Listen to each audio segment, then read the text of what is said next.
Podcast ya. Tune in Turn on and ignite your curiosity.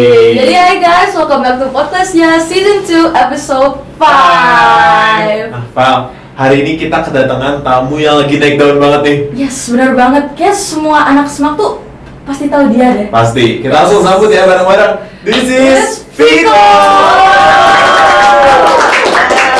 Halo guys, kenalin, nama aku Viko. Aku juga murid SMAK 1 dan sekarang lagi sekolah di sini, kelas 12. Oke, jadi nih, gua lihat tuh di AOC lu GPA-nya 91. Itu tuh akumulasi nilai lu dari kelas 10-11 ya? Iya. Ih, keren banget bisa bertahan. 10, Di atas 9 loh. 91. Di atas 9. Bener. Itu kayaknya gue ngeliat lu tuh emang bakatnya di sini ya, dikaruniai Tuhan. Itu awal mula karir lu nih, Vic, sebelum ke titik ini nih. Kayak gimana tuh prosesnya? Oke, jadi kan aku ikut olimpiadanya matematika kan. Kalau aku mau cerita, jadi sama SD, oke lah, aku emang suka gitu kayak ngitung misalnya 1, 2, 3 sampai 100 setiap hari. Nah, tapi kalau kelas 1 sampai kelas 5 itu aku masih ya biasa aja lah, aku sekolah ngikutin pelajaran matematikanya, dapat nilai bagus, oke udah gitu aja. Belum ikut olimpiade gitu. Nah, titik baliknya itu pas kelas 6. Dimana waktu itu tuh aku dapat nilai persiapan US yang bagus waktu itu. Di matematika nih? Iya, matematika. Jadi habis itu aku tuh dibilangin sama guru aku, Vic, ntar kamu US benerannya 100 ya. Gitu loh. Jadi itu yang membuat aku semangat gitu. Iya, motivasi tambahan. Iya, challenge-nya.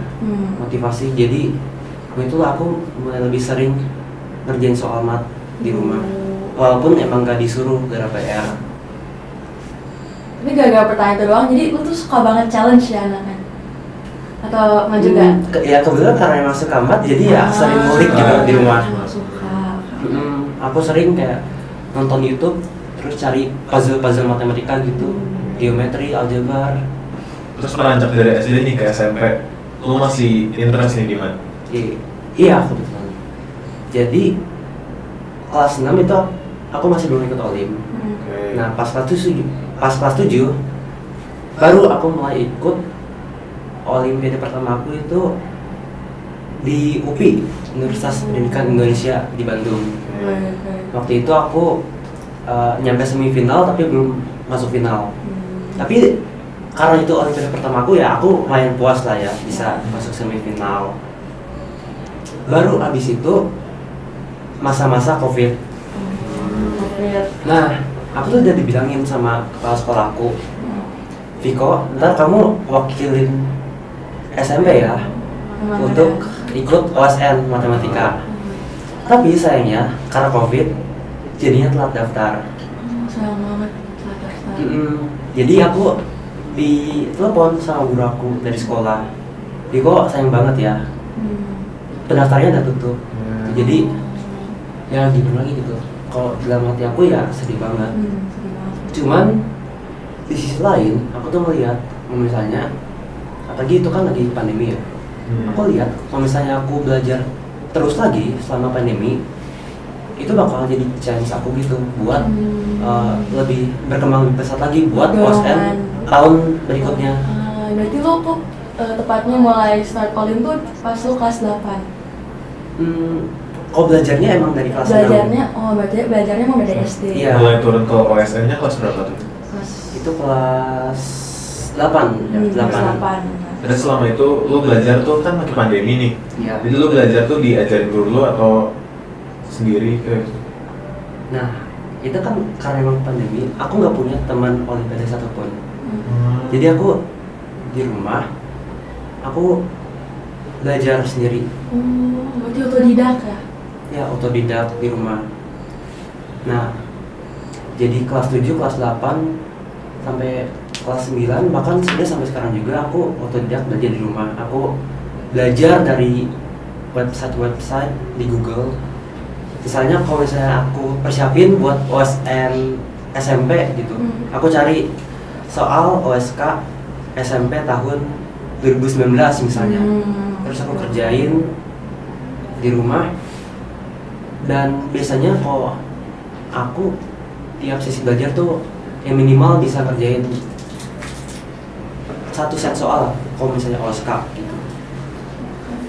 Apa yang bikin lo sampai termotivasi? Apakah emang lo pada saat itu tuh udah punya tujuan nih, gue pengen menang internasional, atau emang lo tuh ada sesuatu yang malah nge-push lo gitu? Nah, paling kan lo belajarnya sendiri, terus susah gak sih belajarnya pasti? Apa sih yang bisa memotivasi lo tetap, gue harus tetap bisa nih, gue harus lanjut gitu. Oke, jadi menurut aku yang paling penting itu aku tuh punya dulu motivasinya. Nah, dari mana? Dari cerita aku ditelepon guru dan ternyata telah daftar OSN. Nah, di situ kan dalam diri aku sedih. Tapi di dalam diri aku juga aku karena merasa bahwa ini kesempatan buat belajar lebih lagi untuk OSN tahun berikutnya. Aku ngomong ke diri aku sendiri, Viko, ntar tahun depan kamu langsung OSN-nya dapat emas ya. Dan aku juga berharap gitu dalam diri aku, mau bisa tahun depannya lagi kamu langsung ikut IMO gitu. Kenapa? Karena aku merasa itu bakal jadi chance buat aku, apalagi kalau misalnya masuk kuliah itu bakal membantu banget penerimaannya. Ya itu, karena aku juga suka math sih. Dan emang ya ada sedikit gengsinya gitulah ya untuk buktiin diri sendiri gitu. Itu lu udah punya mindsetnya dari awal ya, mindset gue mau menang IMO, gue mau menang OSN. Keren banget ya. Iya. Strategi apa nih yang lu selalu terapin di sekolah, di Olim, sampai lu tuh bisa ke tahap ini gitu? Oke, strategi ya. Mungkin kalau SMP karena pandemi, kalau strategi aku, mostly aku gunain waktu aku di rumah itu untuk belajar. Biasanya aku kalau pandemi, aku bisa belajar 4-8 jam per hari. Karena emang fleksibel banget waktunya. Terus kalau misalnya udah masuk sekolah, aku mulai masuk sekolah tuh pas kelas 9 akhir sama di SMA ini lah. Kalau udah masuk sekolah, biasanya ya pastinya waktunya bakal berkurang. Karena ya itu pasti ada masa bersosialisasi sama temannya. Jadi strategi aku mungkin lebih ke sadar diri bahwa aku itu ntar bakal ikut OSN gitu. Jadi motivasi. Ya mau gak mau harus belajar dan harus dapat hasil yang bagus gitu. Berarti balik lagi mindset gue harus juara, gue mau juara gitu. Kalau seorang Viko nih, lu pernah gak sih kayak belajar berjam-jam malah burn out gitu? Kayak kita kan kayaknya belajar dikit tuh, aduh. Gue pusing banget, ini gimana sih? I see. Lu punya tips belajar gak sih biar kita juga gak gampang burn out, bisa belajar? Oke, kalau dari aku tipsnya mungkin yang pertama jangan dipaksa. Biasanya aku tuh belajar tergantung mood juga gitu, nggak terlalu dipaksa. Tapi kalau sekalinya udah seneng belajar, ya jadi keterusan. Jadi mungkin yang pertama bisa mungkin cari topik di pelajaran yang kalian suka dulu. Misalnya kalau matematika, aku tuh paling suka geometri. Jadi biasanya aku lebih sering ngerjain soal geometri daripada soal-soal yang lainnya gitu. Dan nggak apa-apa, asal ya ntar di lain waktu bisa belajar bidang-bidang yang lainnya juga. Berarti gak boleh ngelupain yang lain juga ya, meskipun suka banget sama pelajaran. Emang kita ternyata guys, kita tuh harus set punya pendirian dan punya motivasi ya Fik ya? Iya, punya target. Apa majunya ya? Kalau nggak ada targetnya? Yes, kita punya target dan juga punya mindset yang tepat. Nah sampai sekarang Viko ini di titik ini udah jadi cast AOC. Puji Tuhan. Gimana seneng jadi cast AOC Fik? Ya tentunya seneng banget karena apalagi aku ngerasa seneng bangetnya tuh kenapa? Karena aku bisa nemuin juga teman-teman seperjuangan dari dulu yang ternyata ada loh, bukan cuma aku doang gitu. Ya jadi dekat lah sama yang lain. Jadi dulu kan pas lu SMP, pas SD belum punya teman ASN, belajar sendiri nih. Iya. Sekarang udah punya. Mm. Coba ceritain dong gimana sih awalnya lu bisa masuk AOC gitu. Iya, gue penasaran. Penasaran banget gak sih? Oke, jadi ceritanya gini. Aku tuh lagi di sekolah, waktu itu lagi belajar kimia, aku ingat. Terus aku buka Instagram aku, ternyata ada DM masuk nih dari ya dari akunnya Live at Ruang Guru waktu itu. Aku di chat waktu itu nawarin nih bakal ada game show, tapi aku nggak tahu itu acaranya bakal gimana. Tapi dalam otak aku ya udah kebayang gitu. Kayaknya bakal mirip COC gitu kan. Iya. Jadi kayaknya bakal menarik gitu. Jadi aku coba ikutin. Ya, habis itu ada seleksinya. Ada seleksi itu ada 2, ada kerjain soal sama ada juga interview yang bareng orang tua. Oke. Harus sama orang tua ya? Kenapa harus sama orang tua tapi? Ya, karena ini kan masih SMA. Jadi Oh iya. kayak kalau misalnya anaknya mau ikut itu juga harus ada persetujuan orang tuanya dulu. Iya, Lagi benar. ini kan bakal kesebar luas kan ya. Iya. Iya. Lu kesulitan nggak manage waktu lu? Kan lu masih sekolah nih sebagai anak sekolah. Iya. Dan lu tiba-tiba harus syuting untuk AOC. Terus sekarang lu harus nge-manage orang-orang yang sadar akan kehadiran lu nih. Iya. Iya, gimana tuh? Jujur beberapa hari ini masih belajar sebenarnya. Karena ya belum pernah juga kan kayak meeting sama fans gitu belum pernah. Oh. Jadi mungkin aku anggap kayak beberapa hari ini kayak latihan dulu lah. Di sekolah ya. Iya, benar. Pasti beda banget sih ya, Bener. Kak. Iya benar. Beda Nick, sebelum lu ikut AOC dan setelah ikut AOC di sekolah tuh beda menurut lu? Jujur beda. Karena ada dari aku sendiri. Ya aku ngerasa lebih percaya diri lah gitu. Saya dulu biasanya pas persiapan OSN atau IMO, biasanya ya aku lebih pendiam gitu dan kayak cuman punya target aku harus menang gitu. Tapi sekarang ya aku mulai lebih enjoy sih. Beda sekolah. Ya enjoy sekolah, enjoy ketemu teman gitu. Kalau sama temen nih, gue penasaran. Lu kan sekarang jadi temenan nih sama kes-kes AOC. Ya. Nah, gimana itu lu tahap kenalan sama mereka? Apakah sebelum AOC lu udah kenal nih sama temen-temennya kan? Ya, satu distrik. Atau bahkan itu tuh lu baru ketemu gitu, terus lu baru kenal akhir-akhir ini gitu? Gue penasaran sih. Oke. Jadi OC kan bidangnya beda-beda ya. Iya. Nah, tapi ada beberapa temen yang bidangnya kebetulan sama kayak aku, matematika. Nah itu aku udah kenal kayak Timothy, Evan, Jennifer, Jensen juga. Terus sama anak-anak lu yang di distrik lu deh, lu ketemu pertama kali kapan? Oke. Aku kan sama Alvan sama Darian juga. Iya.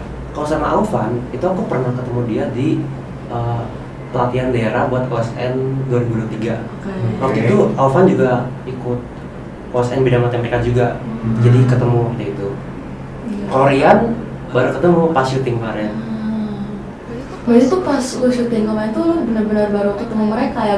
Pertama kali, first impression lu belum pernah ketemu juga sebelumnya? Iya, bahkan waktu itu aku nggak tahu gitu bahwa konsep gamenya tuh bakal dibagi per distrik. Oh, jadi lu beneran tahu tuh pas di episode 1 yang ditunjukin itu? Pas awal syuting banget tuh baru tahu. Iya, itu ekspresinya benar-benar murni banget. Gak dibuat. Ya. Serial itu guys. Iya, ada Darian, ada Alvan. Lu kaget gak sih pas lu pertama lihat soalnya Caca? Itu kan soal Aceh kan? Lu kaget gak sih pas lu pertama lihat soal Aceh? Oke. Jadi aku tuh datang ke tempat syutingnya. Itu nggak tahu soalnya bakal gimana. Kulus banget.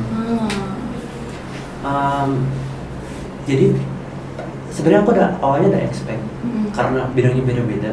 Mungkin gamenya tuh bakal lebih ke pelajaran-pelajaran sekolah gitu. Oke. Jadi kalau dibilang kaget atau enggak, sebenarnya nggak terlalu kaget ya. Karena aku udah expect bakal ada kimianya, fisika, geografi gitu. Bukan cuman matematika dan logika doang.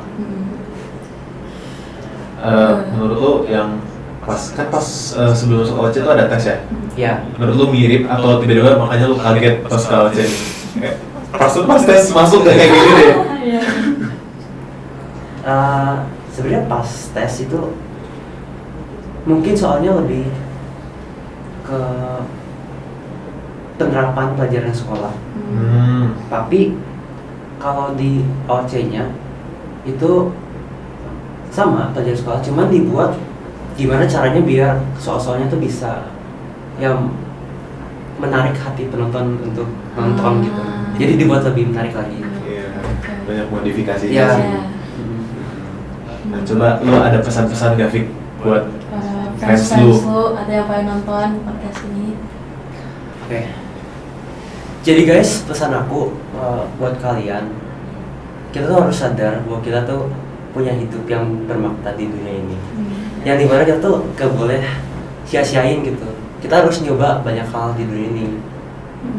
Jadi ya selama kalian masih punya kesempatan ya cobalah itu, dan jangan pernah meremehkan kesempatan yang pernah diberikan, dan sering-sering mengeksplor hal baru gitu. Oke, tuh guys, kata-kata dari Vigo. Kata-kata ini. Tapi gue dari tadi perhatiin lu soft spoken banget ya orangnya. Emang iya? Iya. Iya. Masih bisa-bisanya dia ngegombalin Vigo. Maaf ya. Nah, thank you banget Viko untuk semua inspirasinya hari ini. Oke, thank you guys. Ya, semoga bermanfaat ya teman-teman semua. Halo guys. And see you on next podcast ya. Bye bye.